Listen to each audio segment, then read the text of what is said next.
el intento suicida con alta recurrencia en los trastornos del afecto, ya sean unipolares o bipolares. Este es mi conflicto de interés y, bueno, ¿de qué va a versar esta charla? Si vamos a hablar del suicidio, de los intentos suicidas, pues hay que contextualizar un poco. Hay que hablar acerca del problema del suicidio en el Perú. Porque bien pudiéramos decir, bueno, pero esto es un tema poco común, poco frecuente, pues no hay que invertir tanto dinero, no hay que invertir tanto tiempo, ¿para qué centrarnos en esto? Lo primero que tenemos que hacer es justificar el por qué es necesario hablar sobre este tema. Está bien que seamos psiquiatras, pero hay que tener datos duros para poder presentárselos a otros colegas médicos y darle la importancia de vida a este tema. De ahí hablaré acerca de las características clínicas que pudieran sernos útil para poder predecir y algunas características clínicas que nos permitan diferenciar entre intentos suicidas únicos e intentos suicidas múltiples.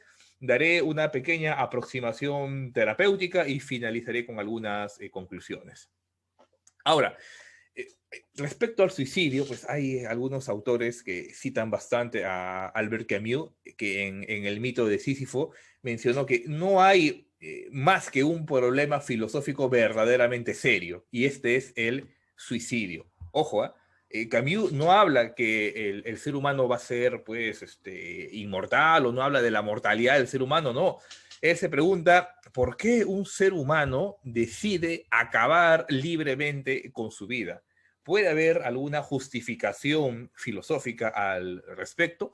Es un tema muy, muy interesante, pero que no vamos a entrar a detallar estas cuestiones filosóficas, sino desde una perspectiva médica, evidentemente. Pero lo cierto es que el tema del suicidio ha despertado mucho interés a literatos, artistas, filósofos, antropólogos. O sea, no es un problema que se reduzca solamente a la salud pública, ni mucho menos a la medicina. En nuestro país tuvimos pues, suicidas reconocidos, uno de los más importantes, José María Arguedas, el gran José María Arguedas, antropólogo, ensayista, quien un 28 de noviembre del 69, 69 o 68, no recuerdo bien, decidió suicidarse. Estuvo unos días en agonía en el hospital 2 de mayo hasta que falleció. Y él, en una de sus últimas cartas, escribe algo muy, muy interesante que quisiera compartirlos, porque si vamos a hablar del suicidio en el Perú, pues hay que ver cuál es la problemática que había en esta realidad. ¿Qué dijo o qué escribió José María Arguedas antes de matarse? Creo haber cumplido mis obligaciones con cierto sentido de responsabilidad, ya como empleado, como funcionario, docente y como escritor. Me retiro ahora porque siento, he comprobado que ya no tengo energía e iluminación para seguir trabajando, es decir, para justificar la vida. Con el acrecentamiento de la edad y el prestigio, las responsabilidades, la importancia de estas responsabilidades crece, y si el fuego del ánimo no se mantiene y la lucidez empieza, por el contrario, a debilitarse, creo personalmente que no hay otro camino que elegir honestamente que el retiro. Y muchos, ojalá todos los colegas y alumnos, justifiquen y comprendan que para algunos el retiro a la casa es peor que la muerte. José María Arguedas ya había tenido un intento suicida previo, hace algunos años, según la narrativa mítica, era porque hubo una mesa redonda y se le criticó mucho uno de sus trabajos, pero lo cierto es que ya tenía esta depresión de la cual se ha escrito bastante. Hay un artículo muy interesante sobre la depresión de Arguedas, publicado en la revista de Neuropsiquiatría. Les recomiendo que lo revisen. Pero lo interesante acá es que se ve, pues, ¿no? Que ante estos intentos suicidas múltiples, hay algunos factores que nos permitan poder predecir. ¿Se pudo haber hecho algo más por José María Arguedas? Bueno, en el 60 pues no había los medicamentos y no había las aproximaciones que tenemos actualmente. El suicidio es considerado como un problema de salud pública. Eso lo sabemos muy bien. La conducta suicida, en su definición, comprende desde la simple ideación suicida, es todo un espectro, desde la simple ideación suicida hasta el acto suicida consumado o completo. A nivel mundial, pues se reporta que aproximadamente unas 800.000 personas mueren por suicidio cada año, y en Estados Unidos se reportan unas 45.000 muertes al año. No obstante, es muy probable que estos datos subestimen la dimensión real del problema. Hay una subregistro, hay un subregistro por diferentes temas, por estigma, por temas religiosos, por temas culturales, hasta por temas médicos. Hasta en algunos sitios es hasta ilegal el suicidio, por eso no se nota que se ha suicidado, pues no se nota que ha muerto por otra cosa. Ahora, en los últimos años, las tasas de suicidio han variado alrededor del mundo. Hay países, como pueden ver acá, este es el reporte de 2017, hay países en los cuales hay una alta tasa de suicidios, otros países en los cuales hay una baja tasa de suicidios. El Perú, como pueden ver, tiene una tasa menos de 5 suicidas por 100.000 habitantes, una tasa muy, muy baja si la comparamos con lo que ocurre en otros países. ¿Qué es lo que está sucediendo en el Perú? ¿Hay un gran programa de suicidio? ¿Se suicida menos la gente en el Perú? ¿O es que hay un superregistro? Eso es un problema muy interesante. Respecto al suicidio en el Perú, hemos hecho una investigación con los datos publicados en el SINADEF, conocido por todos ustedes ya en esta pandemia del coronavirus, todos hemos escuchado hablar del SINADEF. Este es un trabajo que hicimos con dos alumnos, con el alumno Román y el alumno Moncada, quienes analizaron la base de datos del SINADEF y, bueno, hicimos una serie de análisis estadísticos y descriptivos. ¿Qué fue lo que encontramos? Esta es la tasa de suicidios ajustada por grupo etario, tanto del 2017 como del 2019. Estos son todos los suicidios que se reportaron en el Perú, desde que hay el SINADEF, desde 2017. Tenemos los datos del 2020, en esta época de la pandemia. No ha habido mucha variación, pero todavía estamos procesando la data. Este artículo ya nos lo han aceptado en la revista colombiana de psiquiatría. ¿Y qué hemos encontrado? Miren el pico de suicidios entre los 14 y los 24, 25 años. Y de ahí va disminuyendo, tanto en el 2017 como en el 2019. Ojo, entonces el suicidio es un grave problema específicamente para los colegas que trabajan en psiquiatría infanto-juvenil. Ahí está la evidencia, pues, ¿no? En adolescentes, los que más se suicidan en el Perú. Muchas veces tendíamos a pensar que no, que puede ser entre la edad adulto joven, no sé, pero bueno, acá ustedes ven claramente el total, pues, ¿no? Miren cómo hay este pico, el total. Y de acá está diferenciado por varones y mujeres. Entre los 15, 19, 24, así, desde la adolescencia. Igual pasó en el 2019. Entonces, estos datos nos señalan la importancia de los grupos etarios, de diferenciar los grupos etarios a la hora de estudiar estos aspectos. En otros países se está evidenciando estos mismos. En Brasil, en México, en Colombia, también se está viendo un incremento de las tasas de suicidio por 100.000 habitantes en esta población joven. Ahora, si lo ubicamos por departamentos, hemos hecho esto, lo bueno de la base de SINADEF es que te dan algunos datos interesantes. Uno de ellos es dónde ocurrió el suicidio y el lugar de procedencia del suicida, ajustado por tasas, pues, ¿no? Vemos que en el sur del Perú hay la mayor tasa de suicidios por 100.000 habitantes. Y ha ido incrementando, ojo.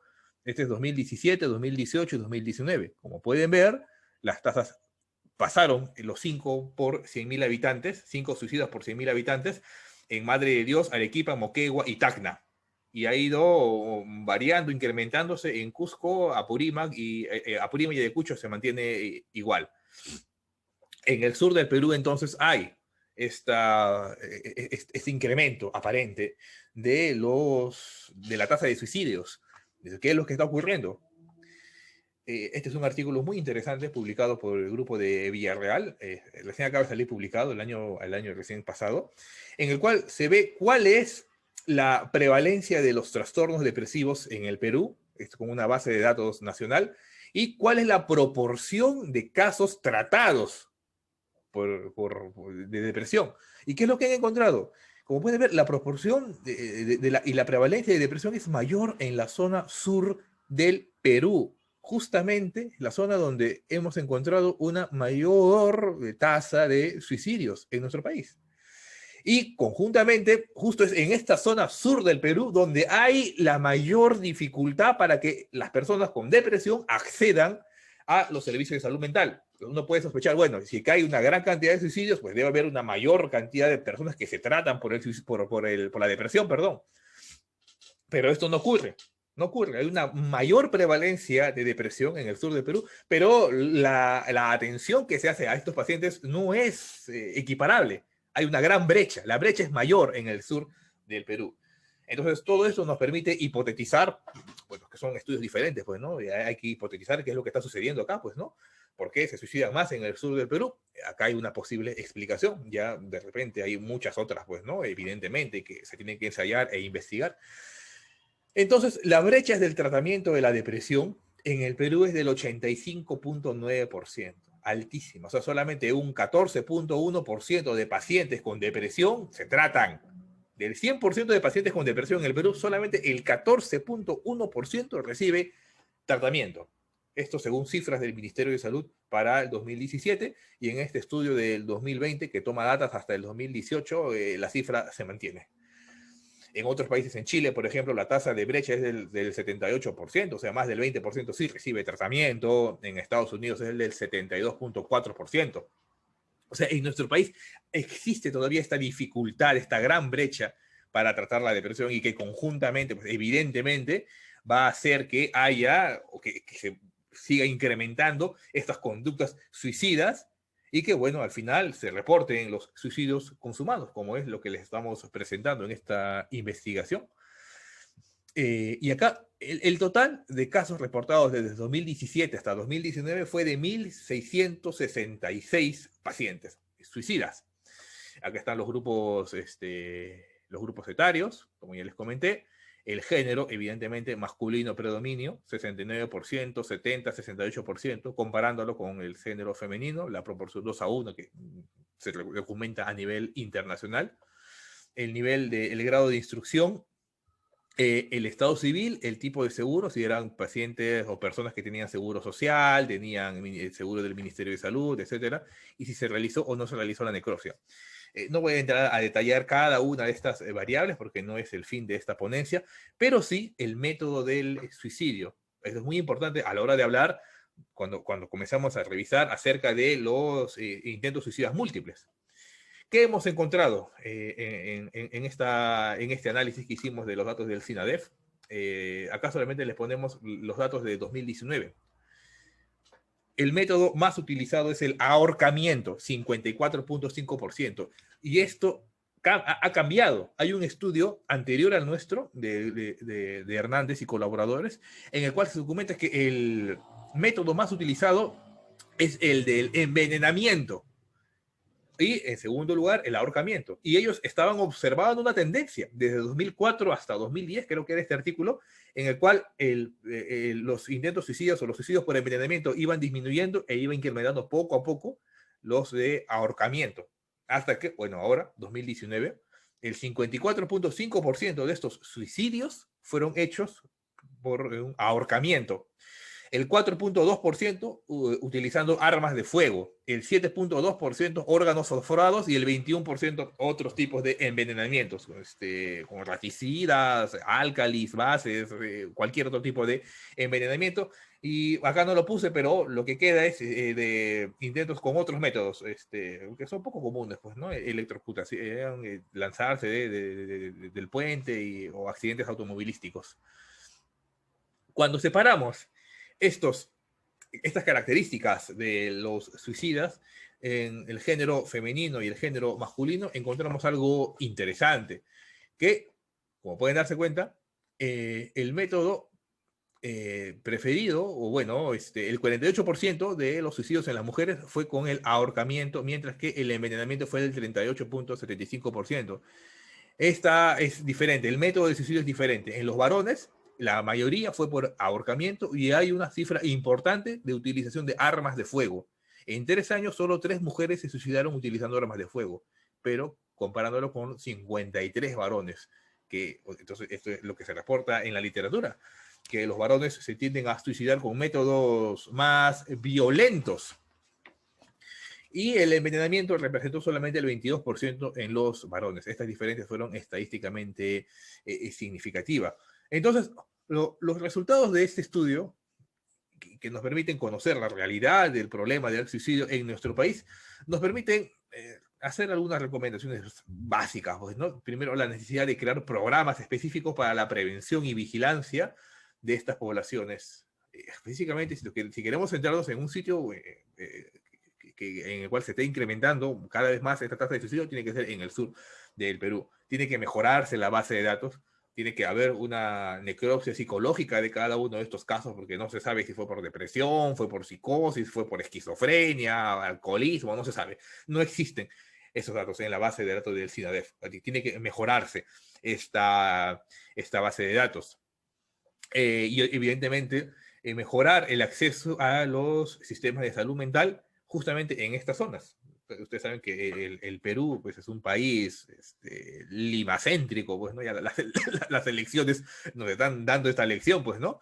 Y que necesitamos más profesionales de salud mental, psicólogos, enfermeras, psiquiatras, terapeutas, asistentes sociales, en estas zonas donde hay esta mayor dificultad para el acceso a los sistemas de salud mental.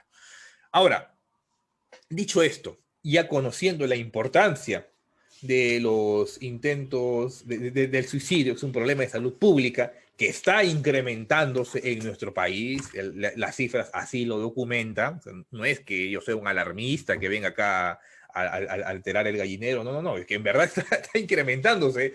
Desde 2004 hasta ahora, en 2004 era tan bajísimo como 0.9, ahora estamos en 5.2, 5.2 o 5.3, y esto va a seguir incrementándose. Entonces hay que hacer algo antes de llegar a cifras alarmantes como las que ocurren en Uruguay y en Cuba, que son los países latinoamericanos en donde se reporta la mayor tasa de suicidios por 100.000 habitantes. Pero bueno, una de las maneras de poder ayudar y de poder contribuir a este problema de salud pública desde nuestra práctica es identificar los intentos suicidas únicos y los intentos suicidas múltiples. Sabemos que existen muchas variables asociadas al intento suicida. El problema está que no existe una sola variable cuya única presencia sea absolutamente predictora de que este hombre se va a suicidar. O sea, no es porque tenga esta variable y ya se va a suicidar. No, el problema del suicidio es multidimensional. Son muchas variables que tienen que ser revisadas y estudiadas para poder establecer un posible pronóstico, pues, ¿no? Una posible predicción de que si se va a suicidar o no se va a suicidar. Ahora, existen algunos factores de riesgo. Este es un artículo muy, muy interesante.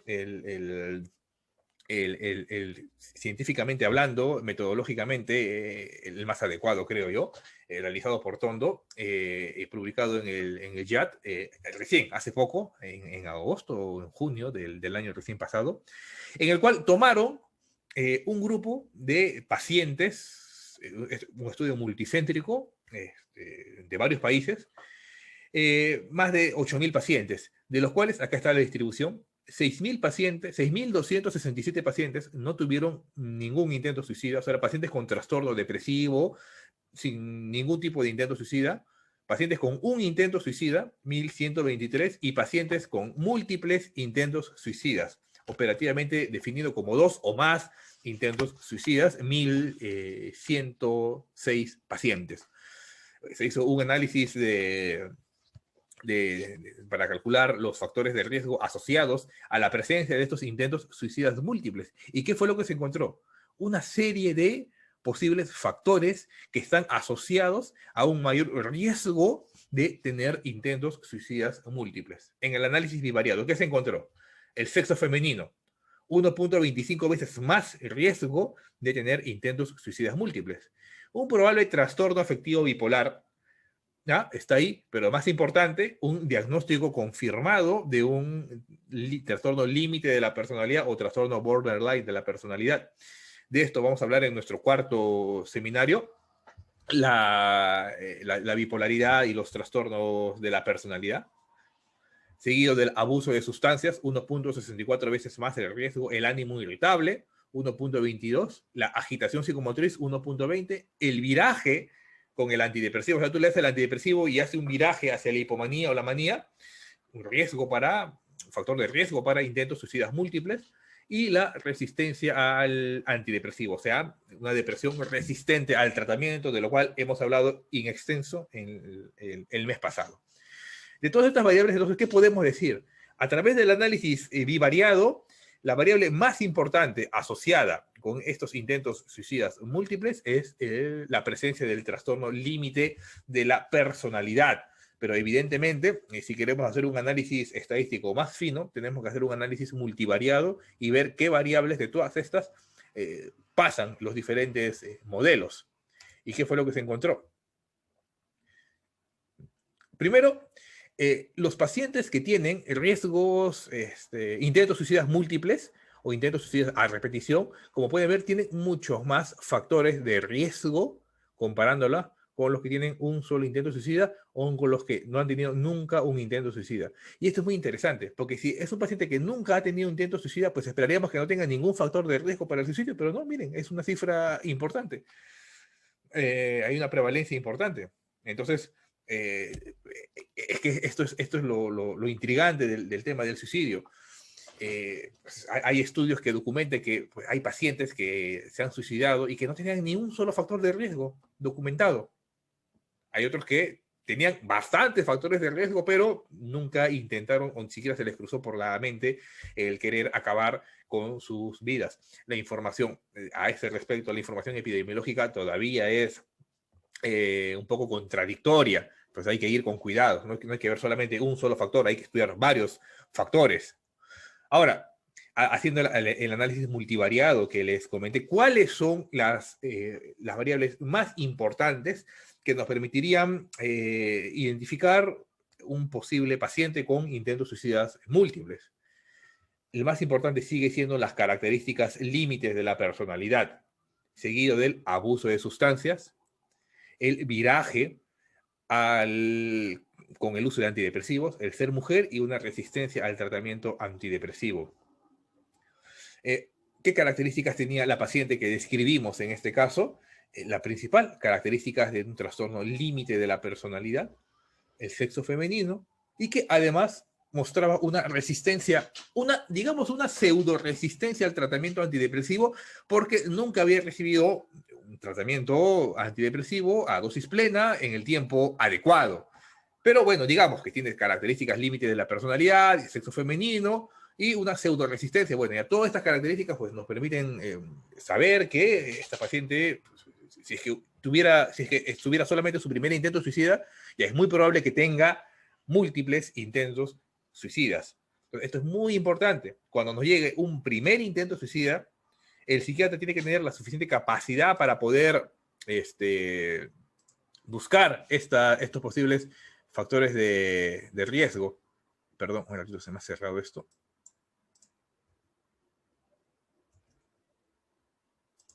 ¿Se puede ver la pantalla? ¿Me confirmas, por favor? Sí, doctor. He avanzado, ya, muy bien. Entonces, les decía que existen todos estos factores de riesgo que hay que identificarlos idealmente cuando tengamos el primer contacto con el paciente. Pero ya vamos a ver el flujograma de atención. Ahora, ¿existen algunas variables sociodemográficas? Sí, hay estudios que han documentado la presencia de algunas de estas variables, siendo las principales, perdón, acá pueden ver la edad. Miren, estadísticamente significativo la diferencia. La edad de los pacientes con primer intento suicida bordea los 45 años y la edad de los pacientes que tienen múltiples intentos suicidas es menor, 36 años. Y eso es una constante en muchos estudios, tanto en adultos como en adolescentes. Los que tienen múltiples intentos suicidas tienden a ser más jóvenes y los que tienen un solo intento suicida tienden a ser mayores. Esto nos puede hablar de la severidad de la psicopatología afectiva, que puede presentarse desde edades más tempranas y que evidentemente va a generar una mayor propensión a la presencia de estos episodios suicidas. ¿Qué otra característica? Bueno, el antecedente de enfermedades psiquiátricas y el antecedente de problemas de la personalidad. Ahora. Doctor, disculpe, sí. Me parece que las diapositivas no están avanzando. A ver, déjame ver, ese es el problema. A ver, sí. Lo que podríamos hacer es dejar de compartir, exacto, sí, un momento y luego volver a compartir. Perfecto. Eso estoy haciendo. Ahí está. ¿Ahora lo ven? Sí, ahora sí. Ya, genial, sí, que a veces cuando se pone un poco lento se bloquea eso. Bueno, entonces le decía, el rasgo de personalidad más importante es el trastorno límite de la personalidad, pero como bien sabemos, este trastorno límite de la personalidad es un constructo multidimensional, en el cual decir que es trastorno límite, pues en el fondo no me está diciendo nada, pues ¿qué características tiene de límite? ¿Es impulsivo, autoagresivo? ¿Cuáles son las diferentes dimensiones de esta personalidad? En este estudio se buscó documentar cuáles son los rasgos de estos trastornos de personalidad que te permitirían predecir con mayor exactitud o que estarían más asociados a estos problemas de intentos suicidas múltiples. ¿Y qué se encontró? Aquí está. La impulsividad, la desinhibición y una disminución en la capacidad de deliberación. Todo esto se ha asociado entonces con mayor riesgo de intentos suicidas.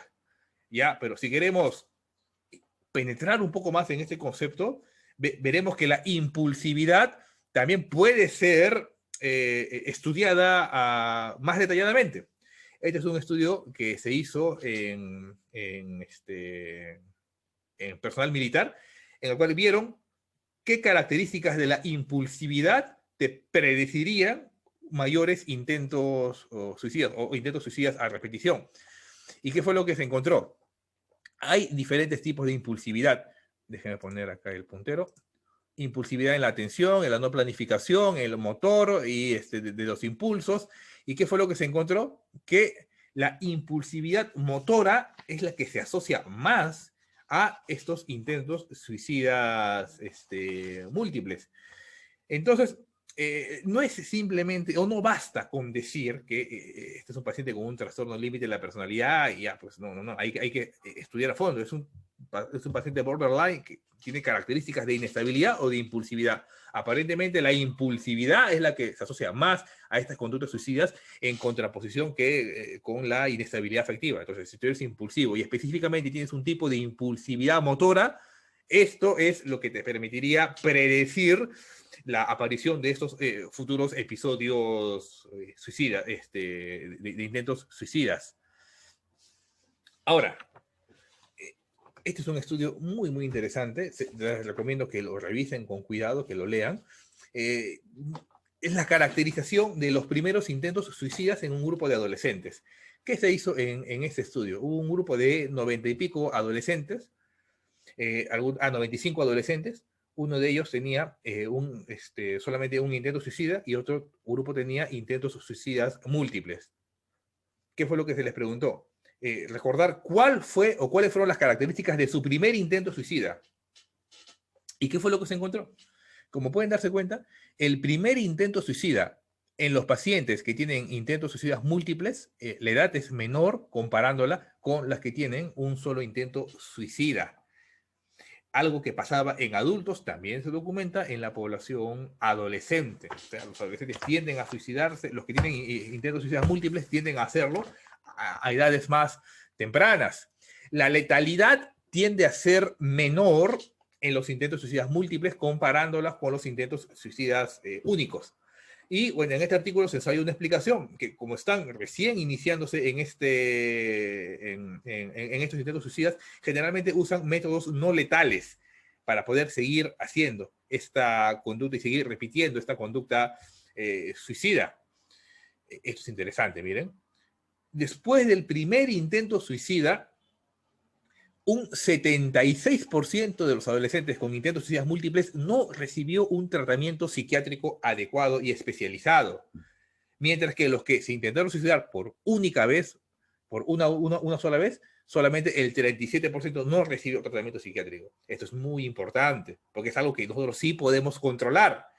Todo intento suicida en los adolescentes tiene que ser adecuadamente tratado, identificado y nunca subestimado, porque puede ser subestimado por los padres, puede ser subestimado por los pacientes y más trágico puede ser subestimado también por el propio psiquiatra, por el propio profesional de salud mental. Entonces, no se debe subestimar. Miren, dense cuenta que nos dicen las estadísticas. Hasta un 76% de los pacientes con intentos suicidas múltiples no recibieron una atención después de su primer intento. Y si es que lo hubieran recibido, probablemente pudiéramos haber cambiado el pronóstico de estos pacientes. ¿Por qué? Es importante esto, porque los intentos suicidas múltiples suponen una gran carga para los sistemas de emergencia. Eso sí se ha documentado muy bien. Los pacientes con trastornos límite de la personalidad, de todos los trastornos de personalidad, los trastornos límite de personalidad son los que más costos acarrean al sistema de salud, porque van constantemente a la emergencia, intentos suicidas múltiples, utilizan los sistemas de salud, utilizan su seguro frecuentemente. Y bueno, si es que no se le da un tratamiento adecuado, pues evidentemente este paciente va a estar en puerta giratoria, va a entrar y entrar y entrar cada 2, 3, 4, 5 meses a la emergencia, y bueno, con todos los costos que esto implicaría. Ahora, en este estudio se hizo un análisis multivariado, una regresión logística multivariada, y se buscó ver cuáles eran las variables, miren lo interesante de esto, ¿eh? Que te permitirían predecir desde el primer intento suicida en esta población adolescente que va a volver a intentar hacer o va a volver a tener un intento suicida. Solamente dos variables. La edad, la edad de inicio del primer intento suicida y si recibió o no recibió un tratamiento. Mientras más joven sea el paciente, es muy probable que haya un futuro intento suicida, en algunos meses o en algunos años. Y si el paciente no recibió un tratamiento psiquiátrico, psicofarmacológico, psicoterapéutico, de neuromodulación, de rehabilitación sociales, todo integral, si no recibió tratamiento, es muy probable que a futuro vuelva a presentar un intento suicida. Entonces, esto es muy importante. Acá no estamos hablando de la letalidad, ni de que si fue un intento serio, si que quería mentir, no quería mentir, quería manipular, si utilizó la soga o el agua, ¿no? O el veneno, no. Lo que te permitiría predecir entonces es la edad más joven y si recibió o no recibió un tratamiento psiquiátrico adecuado. Ahora, dicho esto, y ya conociendo cuáles son las variables que se pudieran asociar a estos intentos suicidas múltiples, pues toca hacer una aproximación terapéutica y con esto voy finalizando. ¿Qué hacer? Primero, la evaluación, el triaje, una historia breve. Ojo, esto puede parecer una perogrullada, pero a veces sucede. No olvidarnos que el paciente, por este intento suicida, puede tener complicaciones médicas. Nosotros como psiquiatras no debemos subestimar eso. Y también los médicos no psiquiatras, los médicos emergenciólogos, cuando llegan estos pacientes, pues pueden pensar que lo ve el psiquiatra, pues no debe tener nada, toma unas pastillas y ahí quedó, pues no. No, nunca hay que subestimar las repercusiones físicas. Nosotros trabajamos en un hospital general y bueno, vemos constantemente pues, las repercusiones físicas que generan estos intentos suicidas. Pues, se requiere un manejo multidisciplinario. Inclusive llegamos a tener un paciente que tuvieron que pasar a la sala de operaciones de emergencia, pues, ¿no? Tomó un cáustico, se le derritió todo el esófago y se le tuvo que hacer una cirugía inmediata. Pues, una serie de casos que vimos en el hospital. El triaje, una historia breve y hacer una historia clínica ya en el ambiente donde corresponde, pues no haciendo el diagnóstico diferencial, evidentemente, documentando adecuadamente la conducta suicida, estableciendo ya desde el inicio un plan de seguridad. El plan de seguridad y tratamiento tiene que ir desde el momento en que el paciente pisa el hospital, ya tiene que haber un plan de seguridad y un protocolo establecido para poder tratar en ese momento, en la emergencia, en la situación crítica y hacer el seguimiento. Y ahí determinar el ambiente más adecuado para el tratamiento. Esto cobra mucha más importancia en el contexto pandémico en el cual nos encontramos. ¿Va a ser necesario que se hospitalice? tenemos ahorita pocas camas de psiquiatría, pues la gran mayoría son camas de pacientes COVID, va a ser necesario, o puede quedarse en la casa, puede recibir un tratamiento hospitalario o un tratamiento domiciliario. Y evidentemente para poder definir esto tengo que saber cómo está el soporte familiar. Pues si sin soporte familiar, ¿qué le voy a mandar a su casa? Pues no, al paciente. La vigilancia constante y se inicia la intervención y el monitoreo. La evaluación física y excluir emergencias somáticas. Ahora, acá viene la pregunta del millón. ¿Es útil utilizar escalas para evaluar esto? ¿Qué nos dice la evidencia? El máximo nivel de evidencia es, según las guías brasileñas de manejo del suicidio, publicadas recién en el 2020, PHQ-9, nivel de evidencia 3. El SAT, nivel de evidencia de 2. La escala de Manchester, nivel de evidencia 2. O sea, no hay ninguna escala que tenga un nivel de evidencia 1 que nos permita decir, esto se puede utilizar para hacer un diagnóstico. No, evidentemente no. El diagnóstico tiene que ser clínico y las escalas se utilizarán pues como un complemento o a lo mucho para temas de investigación. Ahora, el manejo en emergencia tiene que iniciar con una adecuada evaluación. Describir muy bien la historia psiquiátrica pasada, la historia familiar, que es muy importante, el historial psicosocial, el apoyo familiar y las comorbilidades médicas. Es lo que debemos describir y que en toda nota de emergencia debe estar presente. Ahora, pero a pesar de que tú hagas toda la evaluación, siempre va a haber un grupo de pacientes que no se va a poder predecir y puede suicidarse, pues, ¿no? Puede estar completamente tranquilo y se suicida. Ya hay factores que evidentemente nosotros no podemos predecirlos al 100%. Respecto al tratamiento, hay tratamiento farmacológico, hay tratamiento psicoterapéutico, hay tratamiento de neuromodulación. Esta es la evidencia publicada en 2020 por la Sociedad Brasileña de Psiquiatría. En los medicamentos, pues ya hay suficiente evidencia de que el manejo con antidepresivos, inhibidores selectivos de la recaptación de serotonina o manejo con venlafaxina, tienen un nivel de evidencia 1, el máximo nivel de evidencia. Eso es lo que pues, un paciente con depresión, evidentemente, hay que darle tratamiento antidepresivo. Y en pacientes psicóticos, la clozapina es lo que ha demostrado tener un mayor nivel de evidencia. El litio en pacientes bipolares, el mayor nivel de evidencia. Entonces, dependiendo del grupo diagnóstico, pues depresivos, venlafaxina, es lo que conversamos en el primer seminario, de ahí clozapina y después litio, dependiendo de cada grupo diagnóstico, y de ahí se puede dar tratamiento adyuvante, aunque el nivel de evidencia es 4 o 5, no es el mejor, pero bueno, pues puedes utilizar tratamiento adyuvante con olanzapina, risperidona, quetiapina, pues otra serie de medicamentos. Antidepresivos, nivel 1. Ahora, acá la evidencia, pues, a veces puede ser contradictoria o puede ser problemática. Algunos estudios observacionales documentaron que los pacientes, especialmente los jóvenes y adolescentes, cuando tomaban antidepresivos, específicamente los SIRS, tendían a presentar mayor conducta suicida, comparándola con los que no tomaron los SIRS. Ahora, esta evidencia hay que tomarla con cuidado, porque pudiera ser también que los pacientes que toman los SIRS, los adolescentes que toman los SIRS, sean los que ya de por sí estaban con un nivel de depresión mayor y los que tenían mayor riesgo de suicidabilidad, y que independientemente del efecto del IRS, el paciente pues se iba a suicidar o iba a cometer el acto suicida. Es complejo. Según la guía CANMAT de 2016, ellos dicen que no puedes dar, no hay ningún problema. La evidencia es muy contradictoria y no hay nada dicho. Se puede dar con vigilancia. Los brasileños son un poco más cautos. Ellos dicen, ya, puedes dar, sí, pero los primeros 30 días, una vigilancia estrecha. El número de contacto del paciente y si se puede una comunicación interdiaria para saber que no haya un incremento de la impulsividad de tipo motora que puede producir estos medicamentos y, bueno, evidentemente desencadenar el acto suicida o la conducta suicida.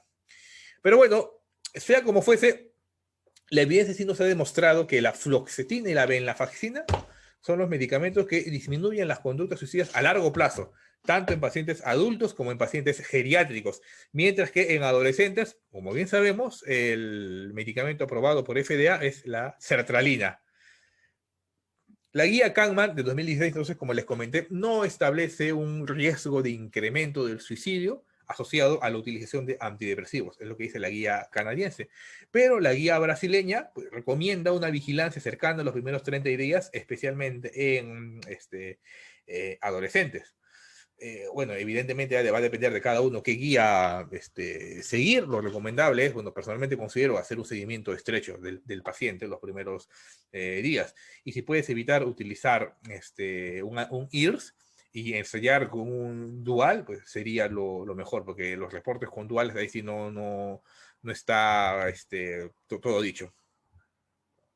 Ahora, ¿cómo manejar entonces, cómo utilizar estos, lo básico que hay que saber de la utilización de estos medicamentos en este tipo de pacientes? Seleccionamos un medicamento o un antidepresivo de primera línea. Cualquiera, tienen todos a la disposición. Ya en la conferencia pasada les hemos hablado de los niveles de evidencia de los antidepresivos. No voy a repetir eso, pero tienen a su disposición una ingente cantidad de antidepresivos. ¿Qué hago entonces? Inicio el antidepresivo y evidentemente yo tengo que haber hecho una evaluación objetiva del paciente, utilizando la escala que mejor se les acomode a cada uno de ustedes. Después de 2 semanas, tengo que ver si es que ha habido una mejoría temprana, evidenciado por una disminución entre el 25 a 50% de la escala que utilicé al inicio. ¿Hubo una mejoría temprana? Si la hubo, puedo mantener el antidepresivo y sigo viendo. Si no hubo una mejoría en las 2 primeras semanas, o sea, no ha habido una reducción de más del 25% en las escalas que estoy utilizando, pues tengo que replantearme o optimizo la dosis del medicamento. Entonces, sí, hubo la mejoría temprana, continúa el tratamiento hasta cumplir las 8 semanas, que es el tiempo mínimo efectivo para observar los efectos benéficos de los antidepresivos. Y si no hubo esta mejoría inicial, pues optimizo la dosis. Y acá viene la primera disyuntiva. ¿Qué hago? ¿O roto de antidepresivo o le doy un tratamiento adyuvante? ¿Qué pasó con nuestra paciente? Pues no tenía un tratamiento adecuado y no estaba mejorando. ¿Qué hacemos? ¿Rotamos el antidepresivo o le damos un tratamiento adyuvante? Podemos rotar a un antidepresivo con mayor eficacia. Ya los diferentes network metaanálisis han demostrado que venlafaxina, escitalopram y sertralina son los que, pues, pareciera ser, a través de estos metaanálisis, de estos network metaanálisis, tienen un mayor efecto antidepresivo. Igual, esta información hay que manejarla con cautela. O le podemos dar un tratamiento adyuvante. Lo que sí nos está recomendado es rotar desde un inicio a un antidepresivo de segunda o tercera línea, o lo peor que se puede hacer es combinar un antidepresivo de entrada, pues ahí más bien le estarías complicando, sumando solamente efectos secundarios. Entonces tenemos estas dos opciones. Doy un tratamiento adyuvante cuando la mejoría ha sido relativamente significativa y busco potenciar el efecto del antidepresivo y además el medicamento es tolerable por el paciente. Y, ejemplo, yo doy una sertralina, el paciente me lo tolera bien, pero no hubo una mejoría adecuada a pesar de tener una dosis óptima, ahí yo le puedo dar un tratamiento adyuvante. Niveles de evidencia: aripiprazol, risperidona, aripiprazol, quetiapina, risperidona y olanzapina en ese nivel de evidencia. Pero en cambio, si yo le di la sertralina y me comienza a hacer ardor gástrico, un dolor tipo urente, mareos, dolor de cabeza, y no me tolera bien el medicamento, pues lo ideal ahí sería más bien, en lugar de aumentar la dosis o de darle un ayudante, mejor rota de una vez el antidepresivo y busquemos otro con mayor eficacia. Después de hacer esto, evidencio una mejoría temprana nuevamente, 2 a 4 semanas, utilizo las escalas nuevamente, y si hubo una mejoría temprana, entonces continúo el tratamiento por 6 a 8 semanas. Si no hubo la mejoría, nuevamente tengo que replantear el tratamiento. Acá la cuestión la cuestión es ir en orden y plantearnos todos los tratamientos que pudieran tener los pacientes. En este caso, la paciente que presentamos, pues no tenía un tratamiento adecuado, tomaba los medicamentos pues a destiempo, y por eso decidimos de una vez rotar a un antidepresivo de mayor eficacia, en este caso la venlafaxina, y en vista de que no mejoraba, se le decidió dar un tratamiento adyuvante con aripiprazol, que según los niveles de evidencia es el primer adyuvante que tendríamos que ensayar en estos pacientes con una depresión refractaria. Vemos, ¿remitió los síntomas? Sí. ¿Hay riesgo de recurrencia? Hay alto riesgo de recurrencia en estos pacientes, debemos mantener el tratamiento por lo menos 2 años. En cambio, si no hay un riesgo de recurrencia, debemos tener el tratamiento entre 6 a 9 meses, el tratamiento antidepresivo. Si no remitieron los síntomas, debemos nuevamente seguir este flujograma, optimizar la dosis, rotar a un antidepresivo, un tratamiento adyuvante, y si después de haber agotado todos los medicamentos de primera o segunda línea, ahí recién ya podemos ir a los medicamentos de tercera línea. Y acá ya entramos en la encrucijada del manejo de la depresión refractaria o la depresión resistente al tratamiento. Bueno, que eso ya conversamos la clase pasada, pues, ¿no? Respecto al litio, en el manejo de este tipo de pacientes, pues se ha asociado a una disminución del riesgo de suicidio y una disminución de las muertes, comparándolos con el placebo, en estos casos de depresión unipolar. Menor del 80% de riesgo de suicidio en pacientes bipolares. O sea, disminuye hasta en un 80% de riesgo de suicidio en los pacientes bipolares. Tratamiento de elección. Tienes un paciente con una depresión bipolar, con conductas suicidas a repetición, ensayar litio de entrada, y vigilar evidentemente constantemente las concentraciones de litio, porque como sabemos, pues, el rango terapéutico es muy estrecho, muy corto. Algunos pacientes van a requerir concentraciones mayores de litio, o sea que tienen que estar a la alza, pero eso va a depender de cada paciente y la psicopatología de cada paciente. Clozapina y otros antipsicóticos, ya se utiliza esto en los espectros esquizofrénicos. Ya se ha documentado que los pacientes que usan clozapina pues requieren menos hospitalizaciones para evitar futuros intentos suicidas. Otros antipsicóticos adyuvantes, quetiapina, risperidona, olanzapina, aripiprazol, 4 pueden ser utilizados como tratamiento adyuvante. Para que no se mareen, estos 4 tratamientos adyuvantes del suicidio son los mismos adyuvantes que se utilizan para el manejo de la depresión. Y como recordarán, para que cumpla la dosis adyuvante tiene que ser la mitad de la dosis antipsicótica. Quetiapina, 300 miligramos, risperidona entre 3 miligramos, olanzapina 10 miligramos y aripiprazol 15 miligramos. Es la dosis adyuvante a la que se puede llegar utilizando estos antipsicóticos para el manejo de la conducta suicida. Hay estudios que hablan acerca de la neuromodulación. Específicamente, la terapia electroconvulsiva es lo que tiene el mayor nivel de evidencia para casos de conductas suicidas a repetición en esquizofrenia, bipolaridad, en gestantes, tratamiento de elección en gestantes, en adultos mayores, o que sea una verdadera situación de emergencia, o pacientes con enfermedad de Parkinson, con depresión. Comparándolo con la farmacoterapia, la terapia electroconvulsiva tiene mayor efecto antisuicida. El problema con la terapia electroconvulsiva es el estigma tan atroz a la que ha sido sometida. Un tratamiento tan efectivo, tan inmediato y tan útil, pues no se utiliza por temas de estigmatización. Pero bueno, tenemos esta posibilidad. Y la estimulación magnética transcraneal repetitiva, el nivel de evidencia todavía no es el similar al que tenemos con la terapia electroconvulsiva. Tiene aparentemente un menor efecto que la TEC, pero puede demostrar alguna utilidad. Reportes con la ketamina intranasal hay, pero todavía los estudios son incipientes. No se recomienda, bueno, por lo menos en las guías que he revisado, todavía no se recomienda el uso de la ketamina. Estamos a la espera de que se apruebe alguna nueva guía o que aparezca la versión actualizada de la guía Kahneman y veamos cuál es la ubicación que le da a la utilización de la ketamina, que como sabemos, pues disminuye en la emergencia rápidamente la ideación eutanasia, la ideación suicida y los niveles de depresión. El problema está en que no es sostenido, o sea que solamente tendría que ser un tratamiento netamente de emergencia.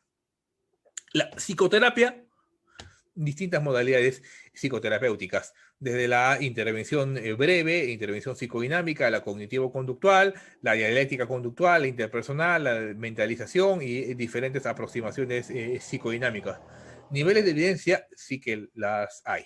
Se puede utilizar la psicoterapia.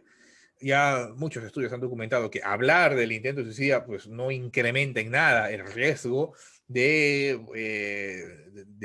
este intento. Así que es recomendado la psicoterapia de la mano con el tratamiento psicofarmacológico.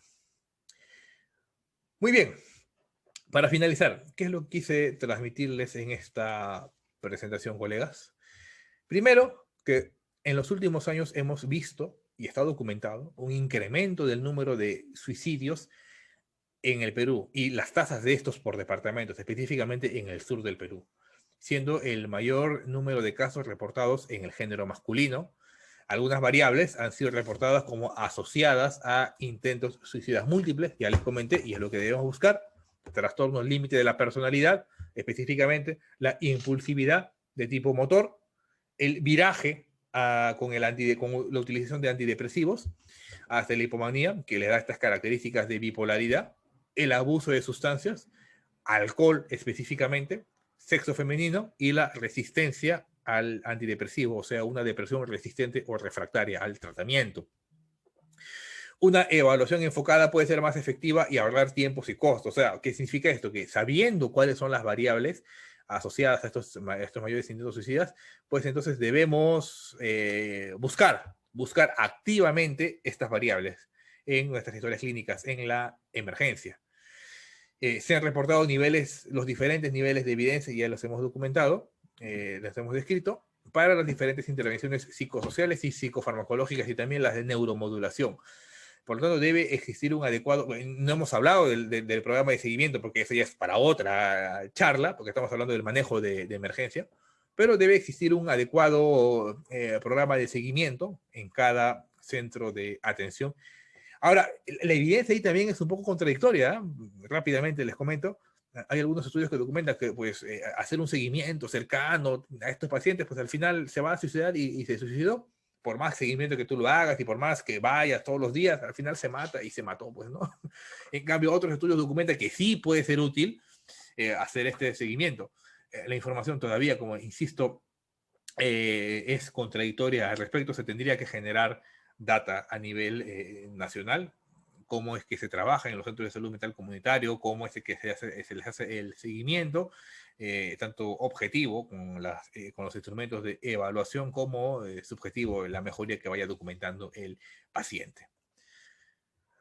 Muy bien, eso era lo que quería presentarles, colegas. No sé si hubiera alguna pregunta o algún comentario al respecto de este tema. Quedo atento.